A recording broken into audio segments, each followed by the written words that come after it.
Fantástico tenerlo aquí hoy también con nosotros. Y bueno, ya veréis que Jan tiene un pensamiento del siglo pasado en el sentido de una profunda conceptualización del mundo. No es solamente papers, libros, es realmente un teórico de las ciencias sociales. Y entonces, bueno, ya tenemos el privilegio de poderlo escuchar. Y el audio no es bueno, pero es lo que hay. O sea, vamos a hacerlo y vamos a hacerlo ya. Gracias, Jan. Thanks a lot for all the kind things you said, some of which I understood, and for the opportunity to present my work here, and for the invitation to Barcelona, which I have invited myself, but José Luis also invited me, so I was very happy to come here. And there's always more people coming.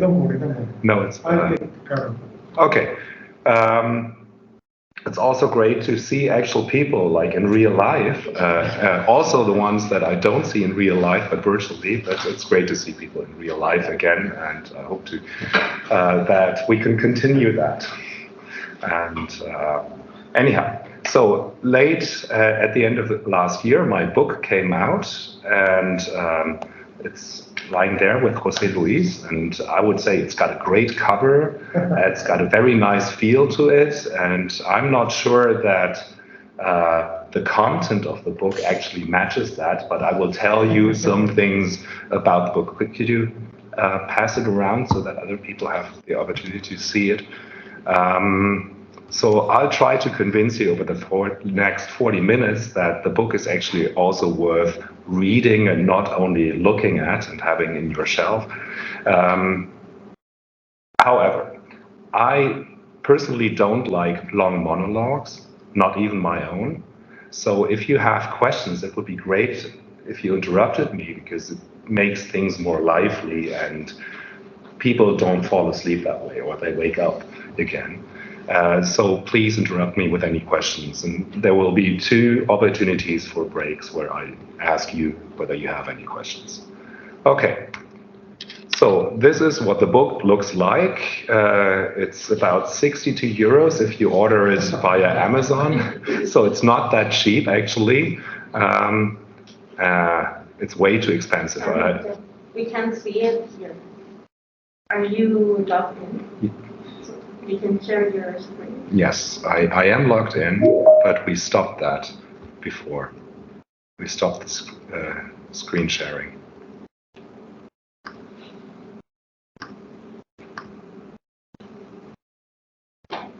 Okay, excellent. Now I only have to see it again.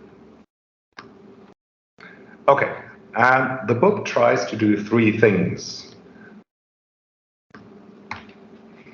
It tries to offer a general approach to social structures or to social cultural formations, which are pretty much the same thing, because I regard social structures as social cultural formations, as something that combines structure and meaning. Secondly, I try to offer a theoretical reflection of network research, so it's very much connected to the tradition of network research, and in particular to a lot of the quantitative studies out there. And finally, I offer some considerations on empirical applications to a number of different fields, and I will pick only one where I say something more about today.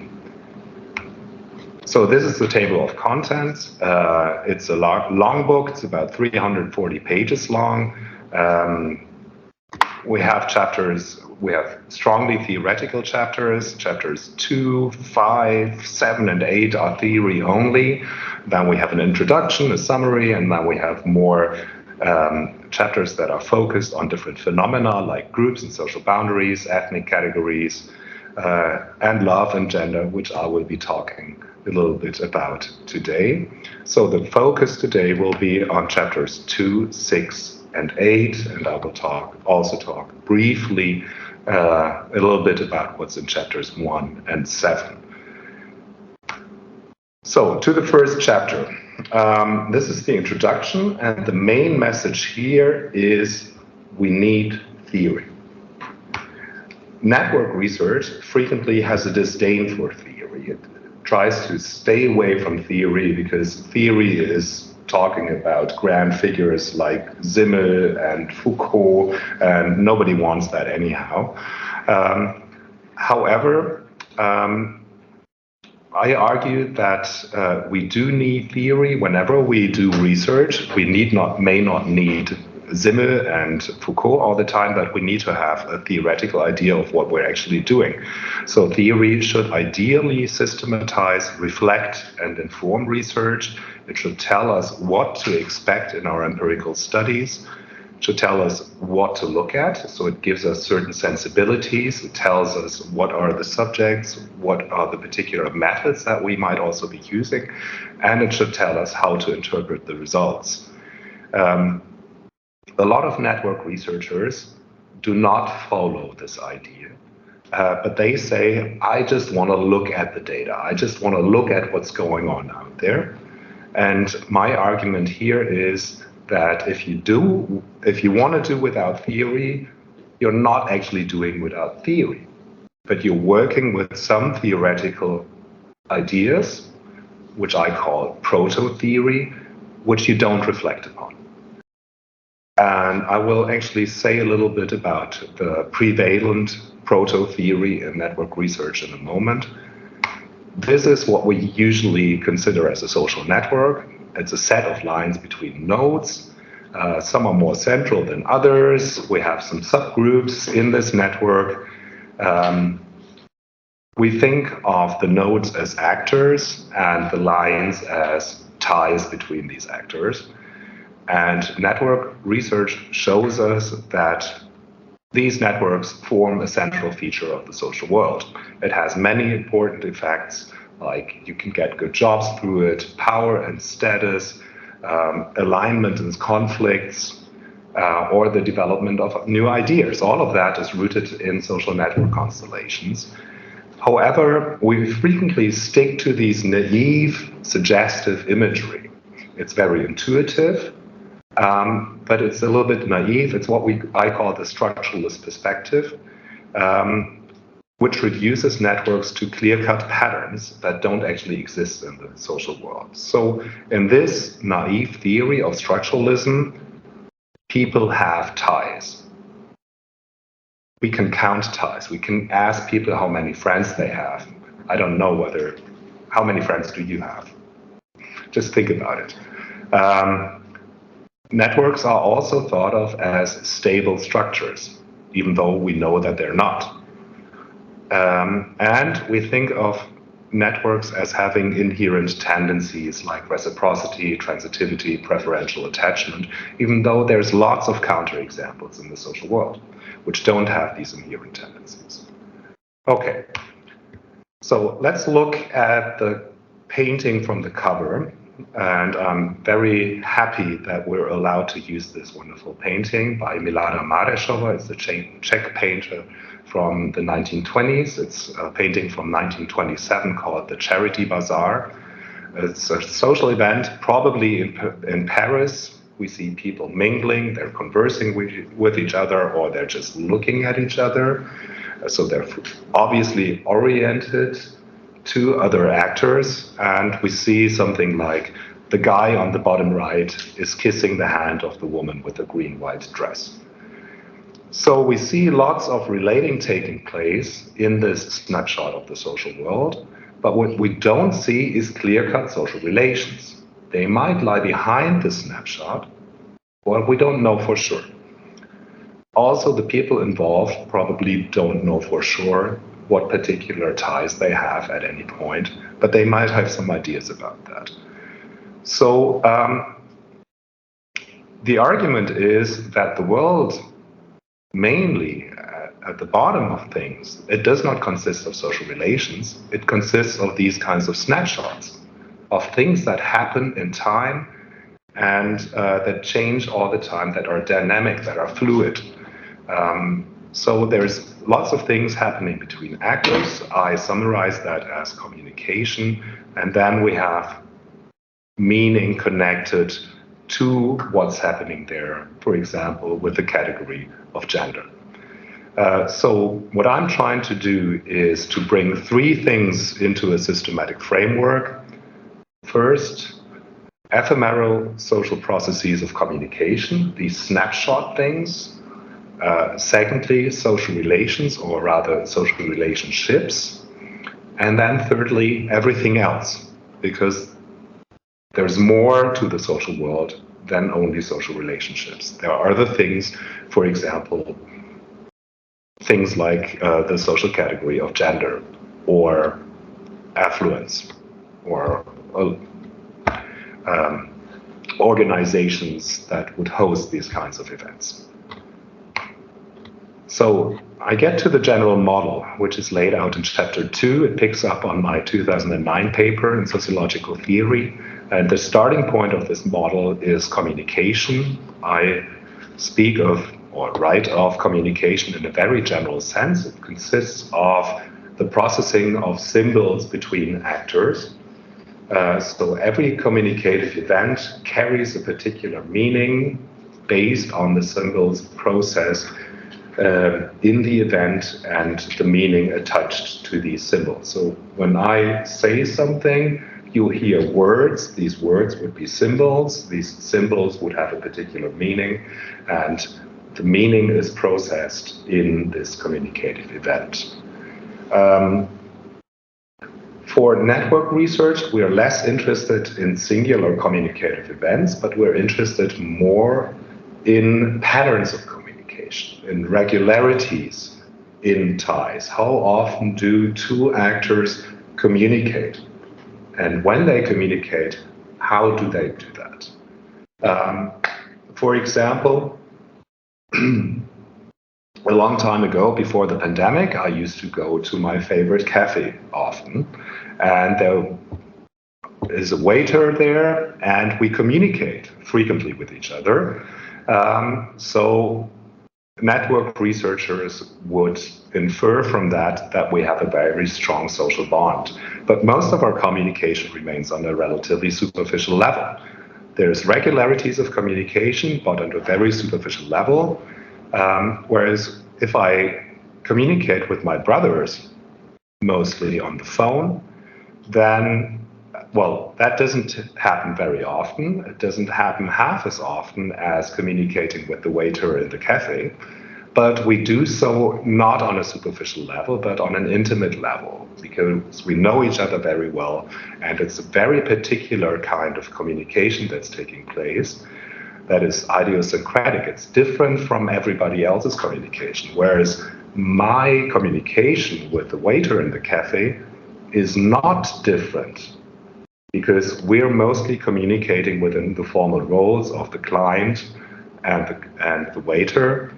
And so it doesn't quite matter who is sitting there. It's similar communication all the time, even though that might, of course, change if I build up a social relationship with the waiter.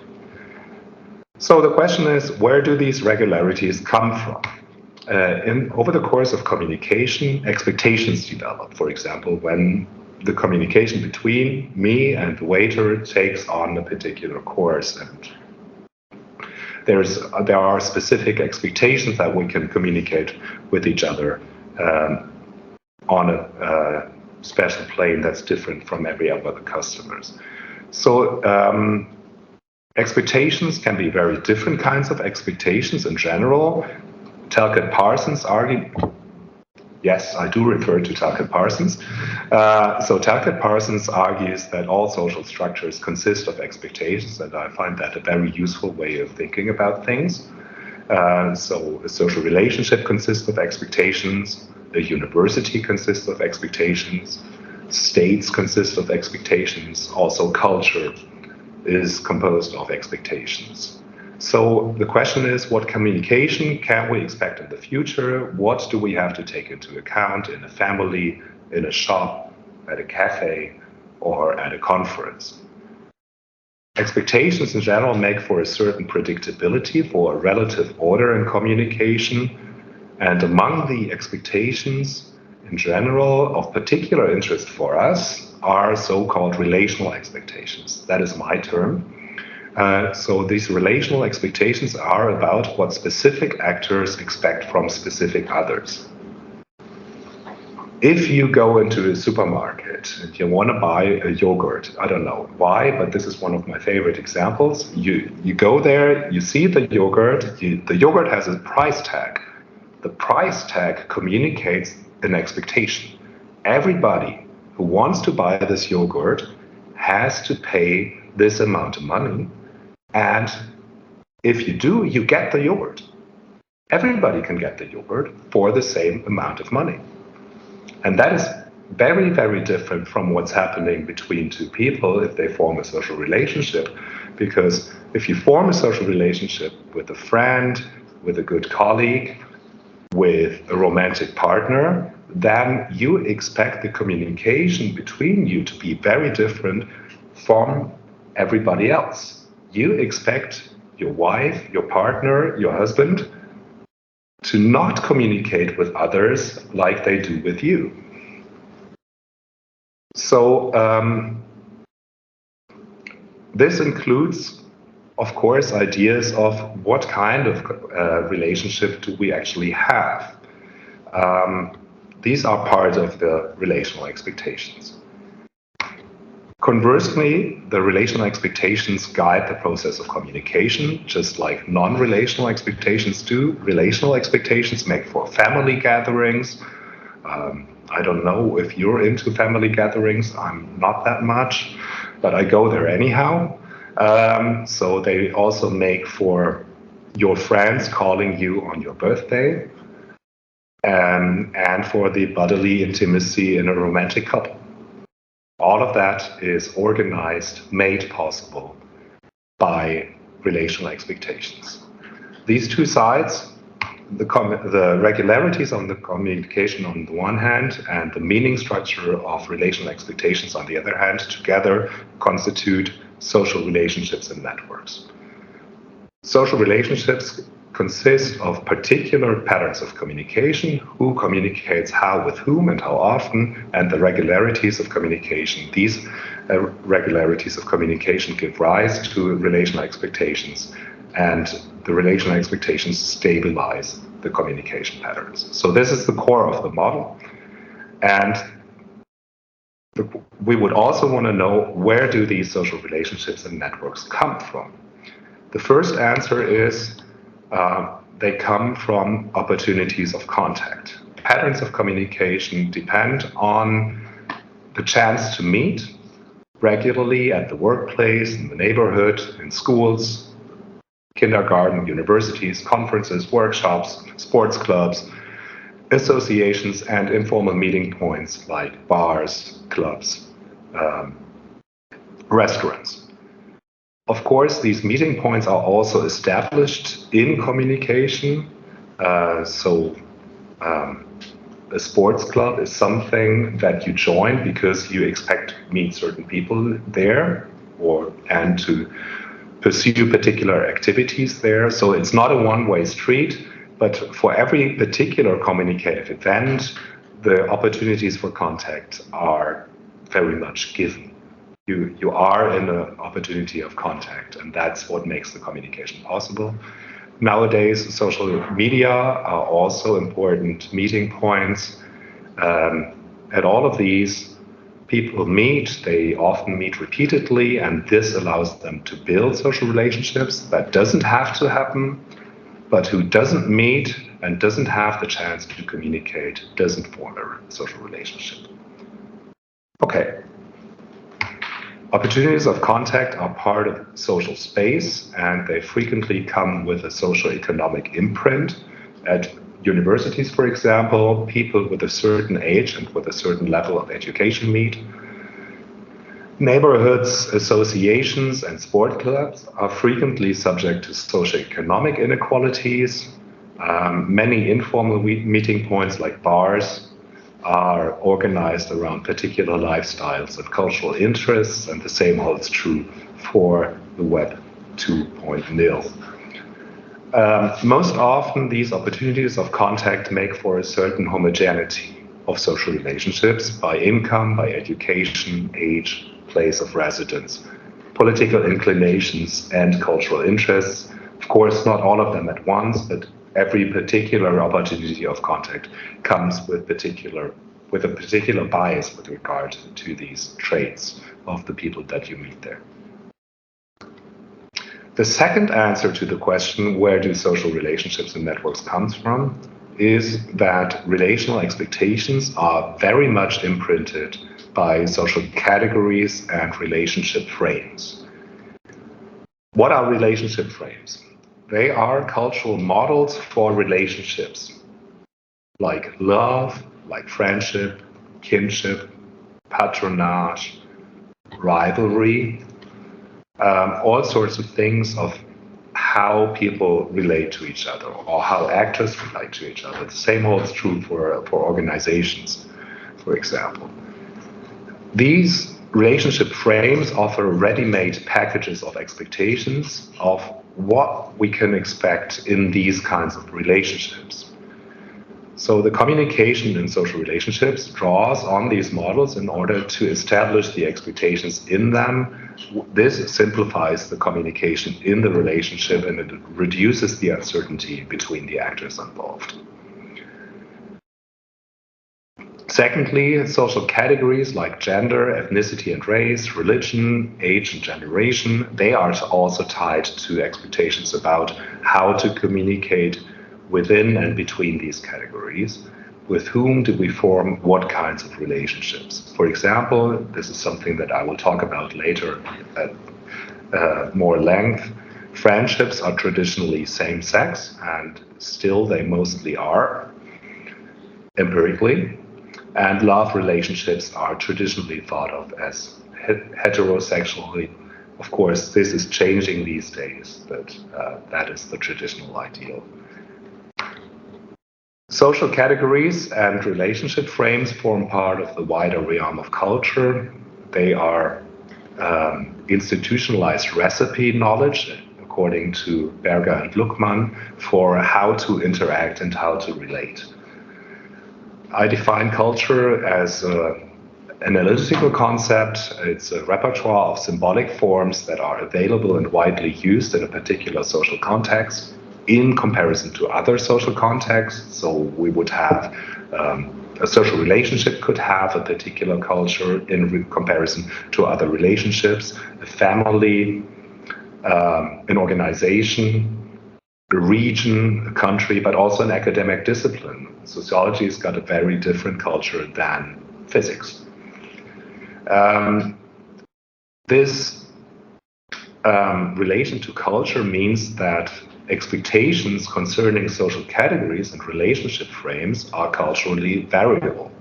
They vary across social contexts and over time. So the expectations concerning gender and intimate relationships, they are changing in the Western world, and they differ across countries and across generations, also between city and countryside, and between levels of education. So overall, this is a relatively complex heuristic model for making sense of a social world, which is still a lot more complicated. But for me, it helps me make sense of a lot of things that are going on there. The book offers elaborations on various parts of the model. We'll go into that a little bit later, but this would be a good opportunity for asking questions. Or you can just ask yourself if you have questions. Yes, please. Yes, so, well, I mean, this makes a lot of sense to me, and also I like how you put together all the different parts that are usually theorized, partially, but not holistically. But I was wondering if there wouldn't be another arrow connecting culture to and social categories, relationship frames, to opportunities of contact, in the sense that, for example, how culture determines or influences how people self-select into educational pathways or career pathways, these kind of things. Yeah, I mean, like I have been wondering about that myself. I tend to keep things as simple as possible. So if I have a model like this, I don't want there to be arrows everywhere. So I think very hard whether there's any places where I don't need arrows. So my idea is to say that if culture works, it works because it's adopted in communication. And I would say even the self-selection into particular opportunities of contact would have to happen in the course of communication. But that's my way of thinking about it, and we would have to go through particular empirical cases in order to check whether we actually need this arrow. I have nothing against adding other arrows, but of course, if there are other arrows, I am focusing on social networks. I'm focusing on the role of social networks, and this is not so a direct arrow between these two is not something that I'm bothered with. It might exist, it might not exist. I try to keep things as simple as possible, but it's something that I don't need in the theory as long as I focus on social networks. Yeah, so just to see if I understood you correctly, so probably what you are hypothesizing is that if there is a relationship, that probably it goes indirectly through social influence and then through social networks. Well, the theory allows me to talk about that influence. The theory doesn't allow me to talk about a direct influence. Okay, yeah, thank you. Anything else? Yes, please.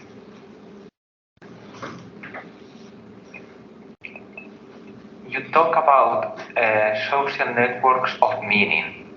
So considering what you've said about meaning, how do we understand what they call networking? Right.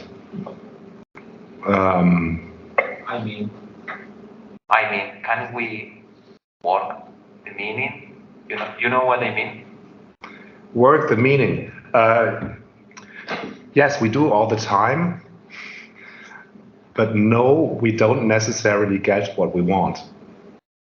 It's like if you are very, it's like all of this. I haven't studied this, and I don't pay attention to the discourse that does. But from my everyday observations, it's like you go to a conference and you see this big shot professor. And you think it would be really useful to befriend that big shot professor. And you go up to him and say, "Hi, I really like your work." And then it's like, "Can I buy you a drink?" and all that. And that doesn't work. Because people see that you're trying to achieve something. So I would say that the networking is, of course, something that's done in communication.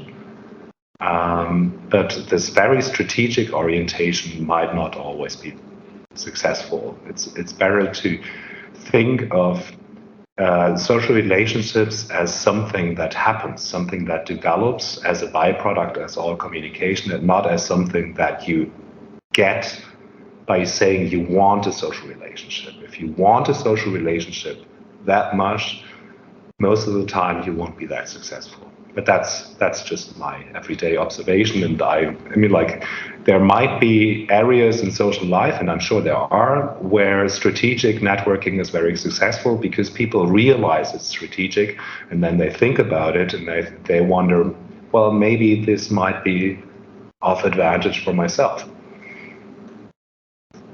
Thank you. Okay. I guess I'll go on, and then we'll have more time for questions later. I get to the second part, and it's the first area of application, or the only area of application that I will present here. It's a chapter on love and gender. It's chapter 6 in the book. So I consider the gendered nature of personal relationships. The argument the key argument here is that love and gender, or the ideas of romantic love and the ideas connected to gender, are connected to each other, and both work together to organize networks of personal relationships. Conversely, of course, our ideas of love and of gender are also influenced by the patterns of actual relationships around us. According to the theory, social categories and relationship models are institutionalized bundles of expectations. That should also hold true for the category of gender and the relationship model of romantic love.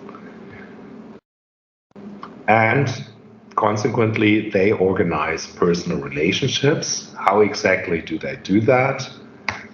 We find that friendships are mostly transitive and homophilous with regard to a lot of things, but also with regard to gender. So we have mostly same-sex friendships, whereas love is heterophilous with regard to gender. At least most love ties are still cross-gender, and they tend to be exclusive. There is no transitivity in love ties. Well, so at least it's very rare to find a stable triadic love constellation. But of course, there's transitivity across these ties. So, for example, if you have a friend of your partner, you will likely also befriend that, or at least treat that person in a friendly way. Then we also have the family with gendered kinship categories like uncle, nephew, aunt, grandmother, daughter, and the family is still organized around the heterosexual couple at its core. At least that's the traditional ideal. What we find here are patterns of structural equivalence following the concept by François Laurent and Harrison White. So we have different types of tie: friendship, love, family ties. And these form systematic network patterns between categories of actors. And most importantly, these categories are very much imprinted with the category of gender. So the idea is that gender makes for patterns of structural equivalence. It doesn't make for separate interaction groups, because the two genders interact very heavily with each other, but it makes for structurally equivalent positioning of the two genders in patterns of sort of personal relationships. So this is a brief service part. I wanted to tell you something about love. What is love? That is something that a lot of people wonder about. I sometimes still do, and I wrote down a provisional answer in the book. So most people say that love is an emotion. It's an extreme affection and longing for somebody. But when people say that they love somebody, I actually have no idea what exactly they feel. And I doubt that they feel roughly the same, or the same as what I feel when I say that I love somebody. So my argument here is that love does not denote a clear-cut emotion. At least that's my starting point here. Instead, I would say that love is a communicative device. It is something that people say in order to coordinate communication between them, something to achieve something. It could be a promise. It could be a request. The theory says that love is a relationship frame, like friendship, like kinship, like mentorship. It's a cultural model for organizing interaction. It's a relational institution for how to interact and to relate with the people we love, or where we say that we love them. Like all relationship frames, love prescribes specific behaviors and appropriate specific behaviors as appropriate in social relationships. And there are some very specific behaviors like kissing, like holding hands, like having sex, that are appropriate really only in romantic love ties and pretty much nowhere else. So they're exclusive to them. Then we have other kinds of interaction like empathy, spending time together, common leisure activities, which were previously associated only with friendship, but that are now also associated with love ties. According to these ideas, I love you translates into you may expect of me the behaviors typically associated with the frame love in our social cultural context, and I want to be able to expect the same of you. This doesn't sound very romantic, I agree, so I suggest that we stick to the short version for all practical purposes.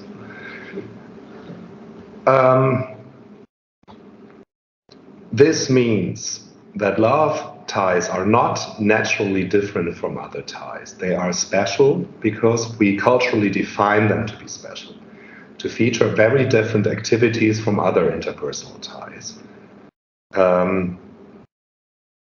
Also, the traditional relationship of romantic love, relationship frame of romantic love is heterosexual with a gendered division of labor in the relationship itself, but also in the courting process leading to these ties.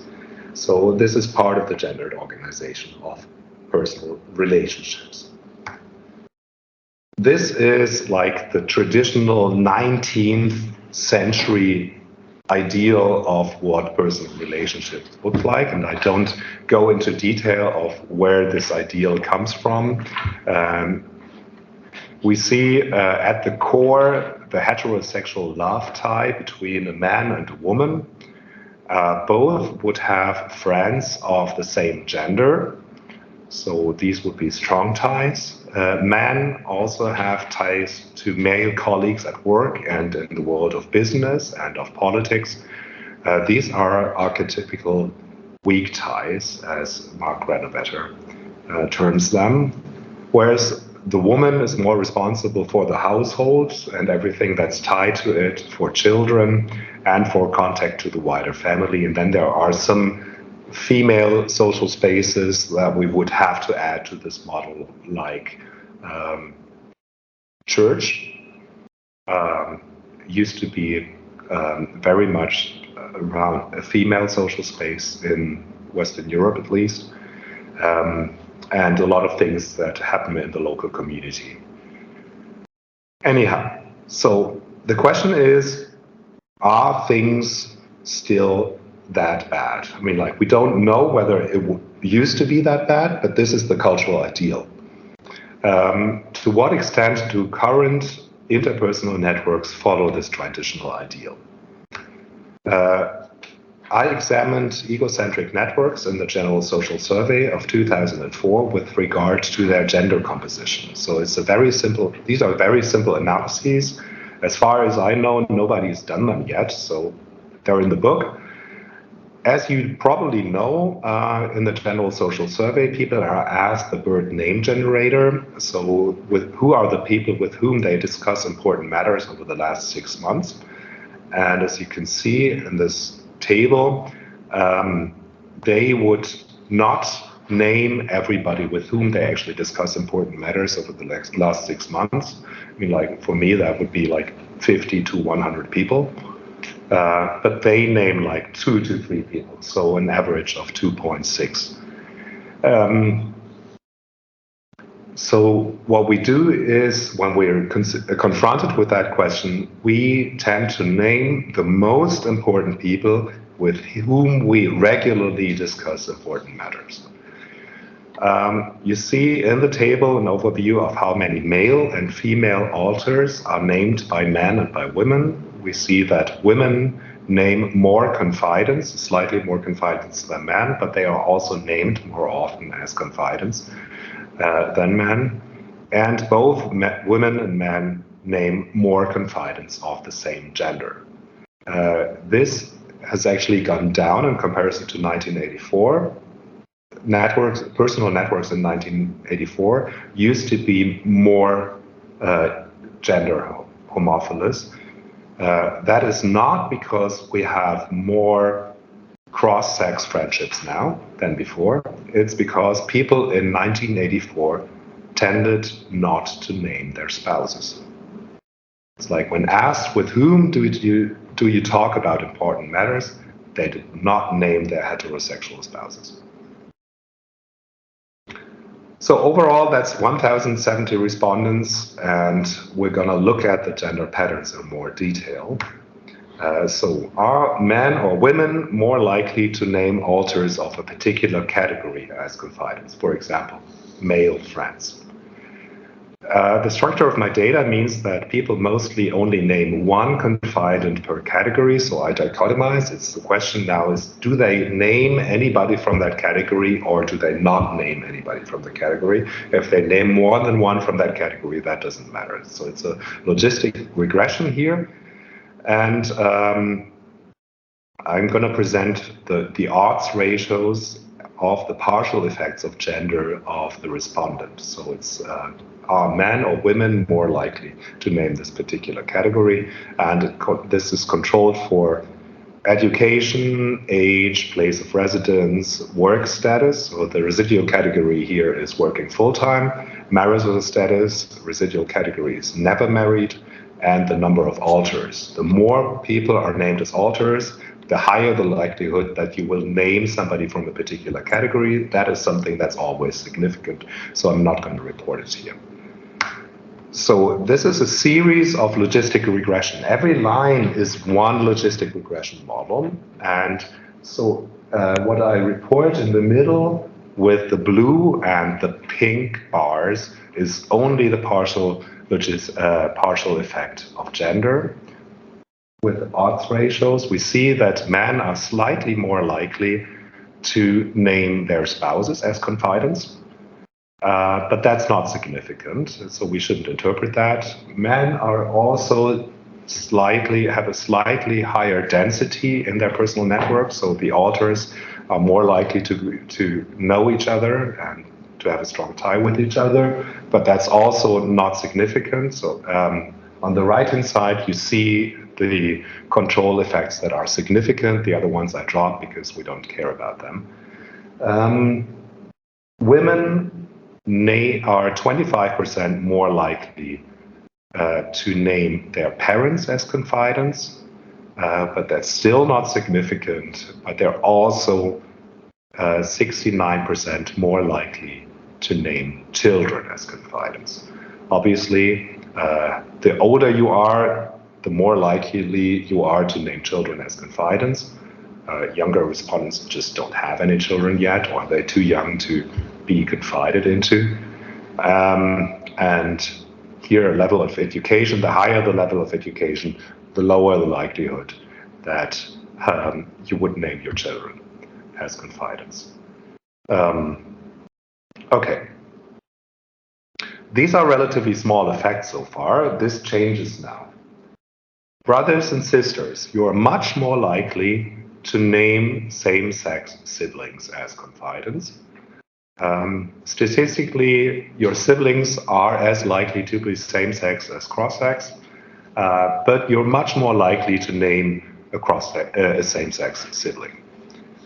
Neighbors also, like the highest odds ratios are for neighbors. This is a relatively, like only 70 people name neighbors at all, so we shouldn't overinterpret that.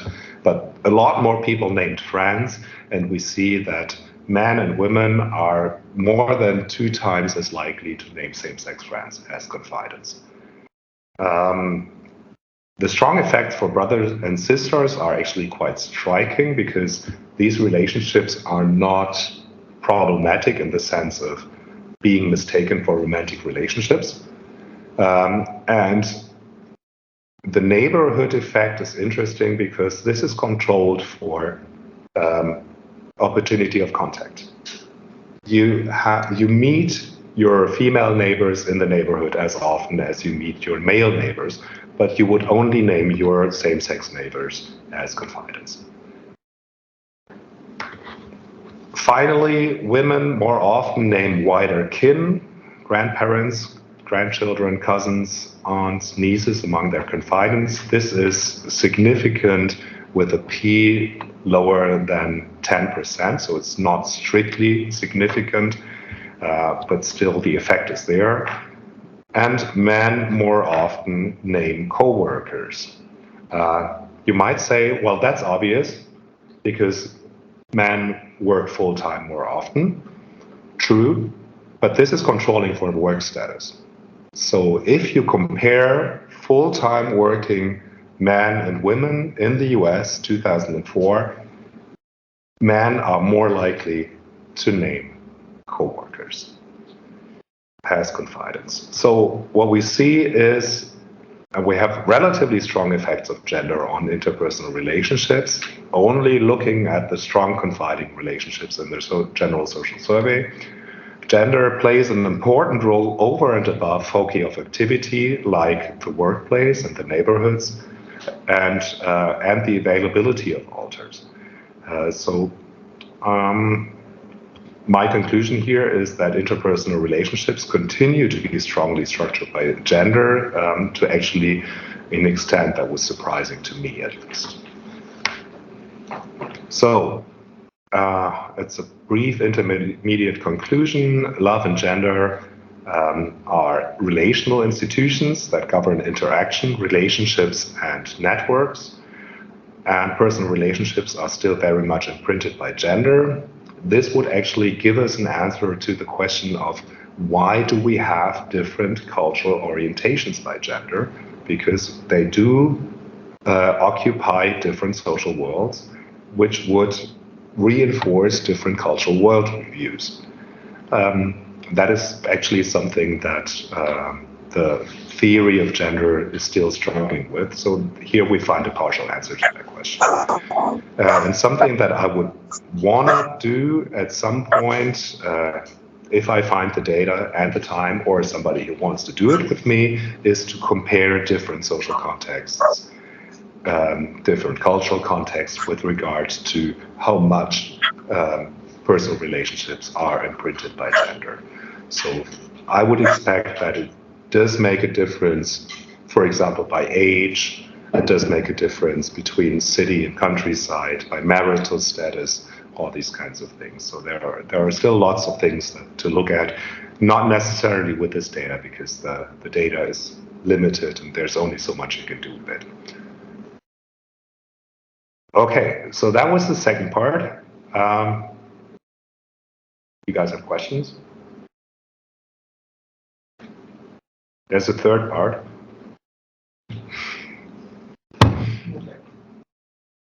No questions.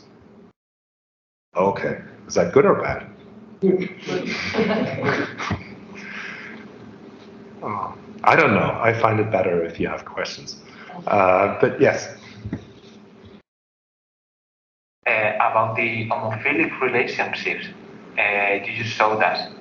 So, were you surprised when you found out about the homophilic confident relationships? Because it's amazing to see that male people tend to confide more on male people, right, and vice versa. I expected it, otherwise I wouldn't have looked for it. But I didn't expect the extent. It's like you run these regressions, and it's like suddenly you get like these huge effects. It's like, wow. I expected a stronger effect on the density of personal relationships, but I mean, like there are all sorts of things at play there. What I didn't expect was the strong effect for siblings. And that was really something that surprised me. But I mean, like, that is probably something that the theory cannot quite account for. But the theory tells you that the other parts of it, that's how it should be. Or that's how it would be. It doesn't mean that it has to be that way, and it could still change empirically. But yeah, I mean, like, in a way, I was also hoping that things might change a little quicker. What year did you say? 2004, in the US.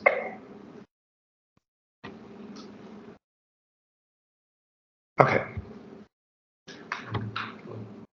I just have a curiosity regarding the last point you said that it would be great to compare these patterns across countries. Given it a quick thought, I was thinking that maybe there is a hypothesis could be guided by this, theories that account for social relationships within the family, like this differentiation of the Nordic model versus the South European model. So do you see any relationship that same kind of cultural patterns that explain how families support inside the family might be correlated with these patterns of gender interactions?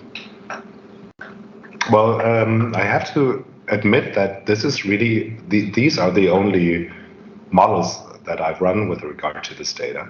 I've looked at other things, but I haven't quite looked at the family relations. I'm also not an expert with family relations. So it would be great to have somebody, to work with somebody who does that, or somebody could pick up on this and say, well, we're going to look into this in more depth. So I have no answer to that. Sorry. Okay. I will go through the third part. If you think at any time that I should hurry up, then let me know. I think it's like 10 to 15 minutes left, I don't know. Anyhow, so this is taking me to the rear part of the book. So this is chapters 7 and 8. Let's get back to the starting point of this structuralist imagery of networks. And one thing that we've already criticized, or I've already criticized, is the idea that this is an acultural structure, right? So there is meaning in there. We find that the meaning of a social relationship does have an impact on composition, but also on the structure of personal relationships. And now is the second criticism. The second criticism is the idea that these are clear-cut and stable lines, that a tie is a tie is a tie. Instead, I want to push the idea that these ties consist of events, and they obviously are also dynamic. They change over the course of the events. And so structuralism offers the idea of networks as static and acultural patterns, and relational sociology offers these two criticisms and wants to change that. And the first is that networks are infused with meaning, and the second is that we have to look at the dynamics of social ties, at the dynamics of processes in social ties, and at the change of social ties. The argument is networks develop, stabilize, and change over the course of events, and this, of course, leads to kind of processual sociology, as Andrew Abbott advocates it. So how can we conceptualize the processing of events in networks? We have a number of candidate concepts in sociology for these events, and I will just briefly go through them. We can think of behavior and following George Caspar Homans, or action as conceptualized by Max Weber and by rational choice. Then social practices, most importantly, articulated by Pierre Bourdieu, or symbolic interaction as George Herbert Mead and Herbert Blumer note. That is something that, for example, Nick Crossley argues. Then we have exchange as introduced by Peter Blau, and then Emerson offered like a network exchange theory. It's a very fruitful tradition that has been pushed until the 2000s, I think, or is still being pushed by some authors like Karen Cook.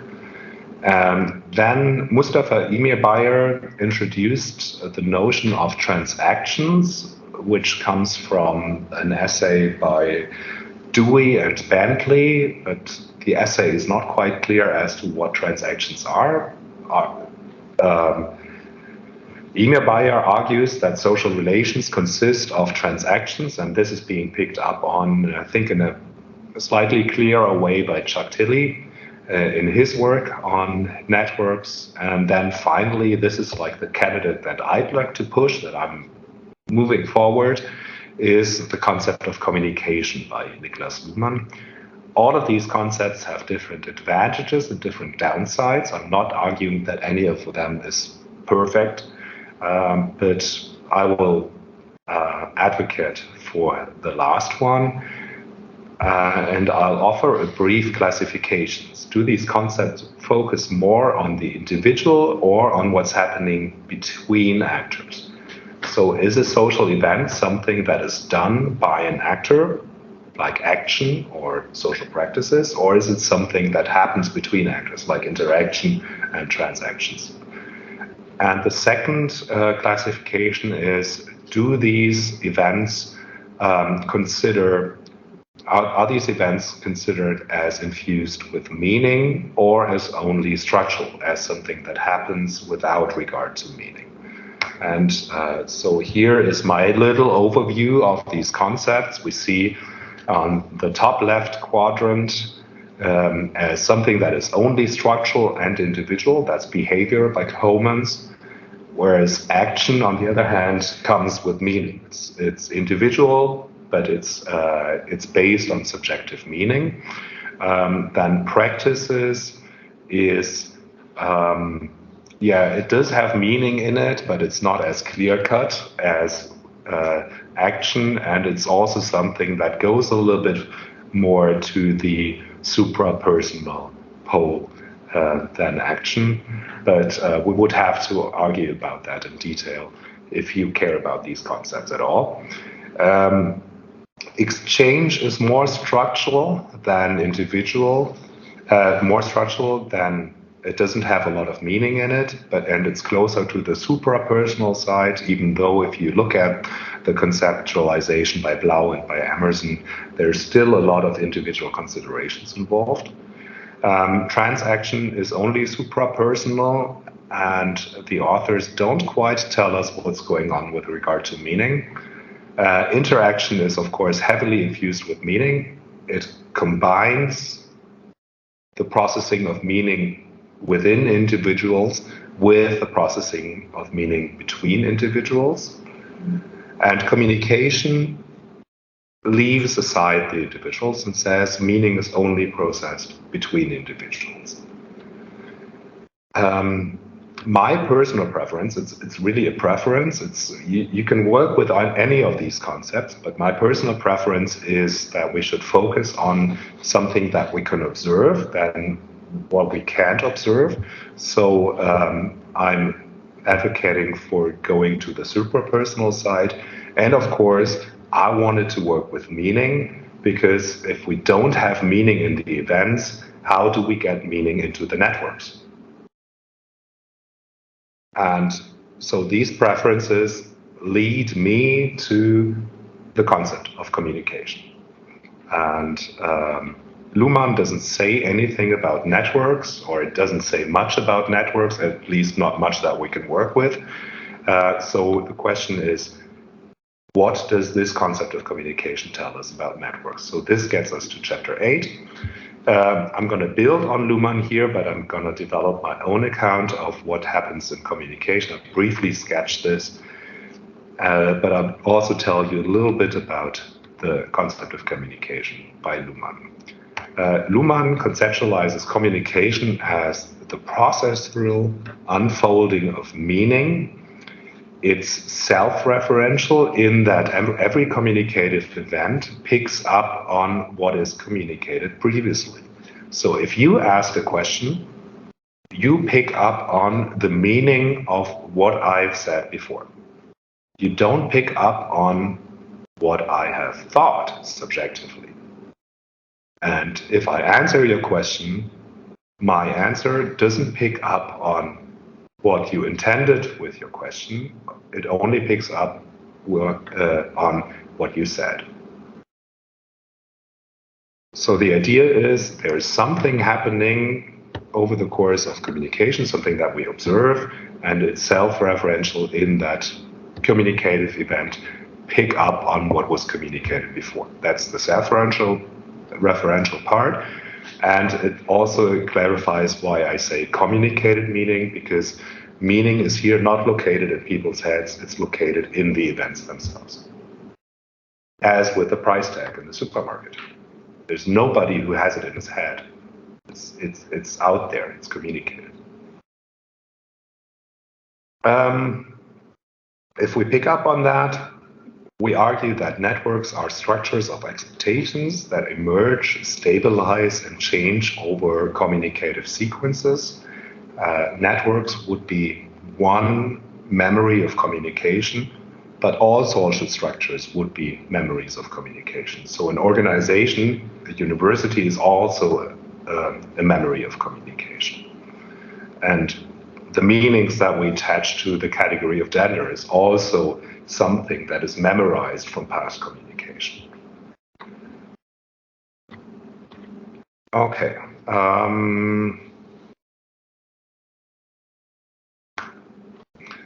So here's a brief sketch of what goes on in the concept of communication. Luhmann says every communicative event is a unit that combines three selections or components or aspects.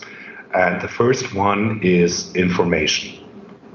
So imagine a situation, you walk down the street, you see your neighbor approaches you and starts talking about the weather.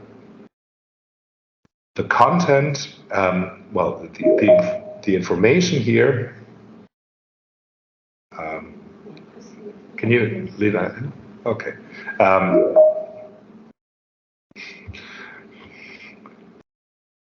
This. Okay. The information side here is the weather. So what is being talked about? It's the content of the communication in the sense of Paul Václavic. It pertains to the factual dimension of meaning, and it usually, not necessarily, but it usually has an external reference. It refers to something that takes place or that happens or that is outside of the very situation of communication that you're in. The weather is something that is not part of the communication situation. It is something that you can talk about, but the weather itself doesn't talk. The second part is, why does the neighbor talk about the weather to you? This is something that Luhmann calls Mitteilung, and it's translated as utterance frequently. I find that a little bit misleading, so I translate it as message. What's the message of your neighbor talking to you about the weather? You know the weather. You don't have to talk to your neighbor about the weather. Your neighbor doesn't give you vital information about the weather. But your neighbor wants to engage in chit-chat, wants to have a nice relationship with you. Maybe he's interested in developing a relationship, and talking about the weather might lead to an invitation to a garden party because the weather is so nice. Well, it isn't right now, so it doesn't. This is the message aspect. It pertains to the social dimension of meaning.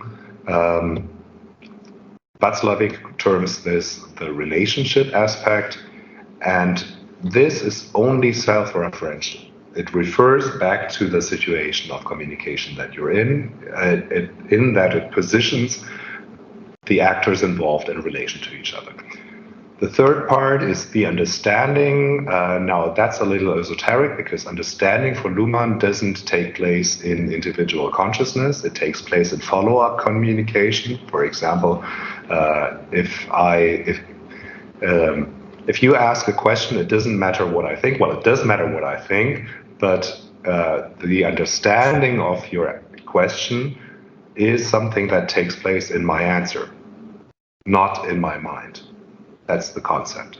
So this refers to follow-up communication and to the sequentiality of communication, and in a way to the temporal dimension. But we don't really have to worry about that, because that doesn't matter for our concept of social networks. What matters for our concept of social networks is the message aspect, because the message aspect leads to the emergence of personalized and relational expectations. So your neighbor talking to you about the weather doesn't give you vital information. It doesn't lead to new knowledge, but it leads to expectations about your neighbor, what a bore, and it leads to expectations about your relationship with each other. And that is what we're interested in. This means that, well, according to Luhmann, these three aspects are always present in any communication. So in a way, social relationships always develop as a byproduct of communication. Okay, I'll give you a hypothetical example. So two colleagues sit over lunch. A says to B, they're showing movie exits in Y tonight. How does B react? B could say, oh, unfortunately, I don't have time, but let's get together next week. Or, and A responds with, yeah, good idea, how about Wednesday? Alternatively, B could answer, well, A still says they're showing movie exits in Y tonight. B answers, they've been showing it for a while now, quite successful it seems. And A responds with, I read a positive review about it. C also said she liked it. So we see the same event hypothetically triggering two very different courses of communication. And my argument here is that the same event comes to mean different things over these two courses of communication. Different things that I constructed with this example, of course, but I think it's useful to contrast that.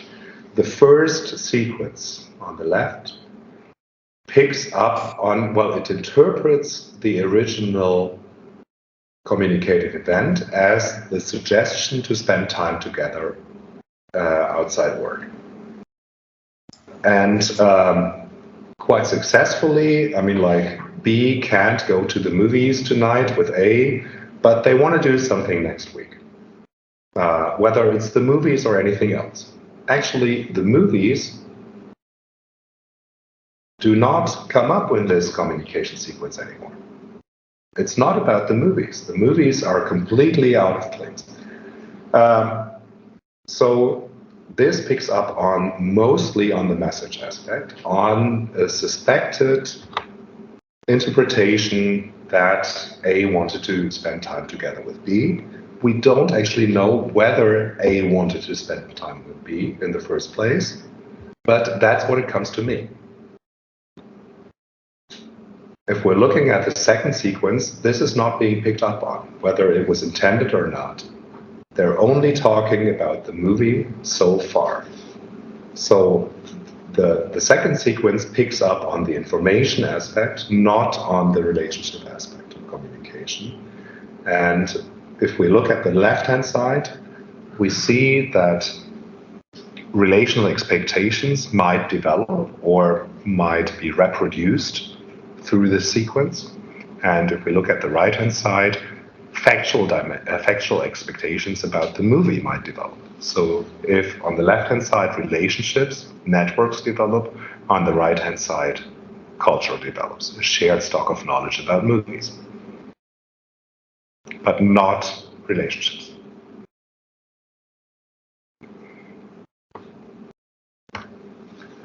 So that is pretty much it. I have two concluding slides, which I'll briefly go through. First, I'll briefly talk about some core ideas of the model. In the process of communication, networks are seen as meaning structures that emerge in communication and that structure communication. They are one social structure that reduce uncertainty between the actors involved. Other social structures also do the same. And networks are both dynamic and they are relatively stable. They are dynamic because every communicative event changes relational expectations. But still, they're relatively stable because communicative events tend to conform to the relational expectations already at play. If you have your friends, consider your friends, your family, your romantic partner, your kids, whatever, you don't want to disappoint them. So you and everybody else tends to fulfill expectations, to meet them rather than disappoint them most of the time. And that is exactly why we have these expectations. It helps us reduce uncertainty and makes for a certain predictability of communication. It makes things possible. I argue that we have different structures of meaning and communication. This includes networks, but also culture, including institutions, identities of the actors involved, organizations and collectives, also social fields. I haven't talked about that here, but we have to consider, we have to take it into account that there's these different structures of meaning, and what happens here is that they are all present in communicative sequences. For example, if we look at this particular communicative situation, it was made possible by social relationships. Of course, identities are at play. Like my identity is on the table, and you might think of me whatever you want. But also we have an organization involved. We have the social field of the academic field involved. We have ideas that are at play, that are negotiated, that are maybe challenged.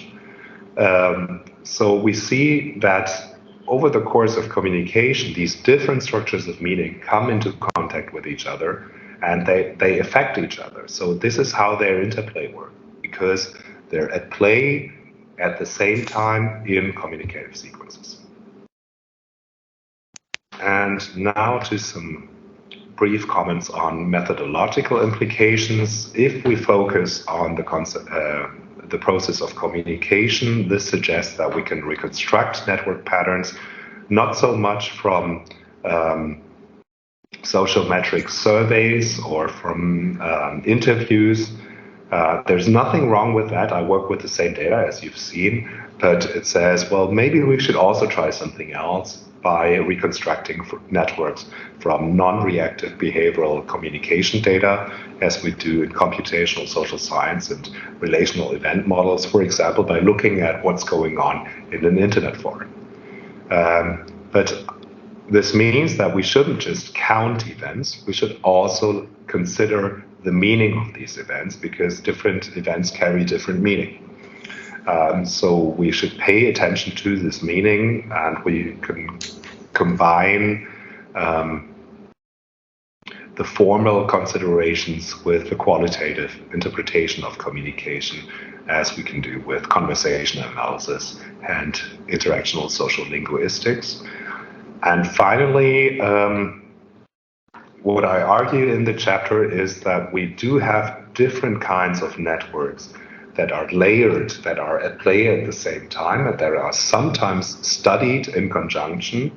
There are three different kinds of networks. The first is a network of communicative events. Every communicative event relates recursively back to previous communicative events, not only to immediately to events that took place immediately beforehand, but also to events that took place a while ago. We can still talk about what Max Weber wrote more than 100 years ago. This is the first network, the network of events.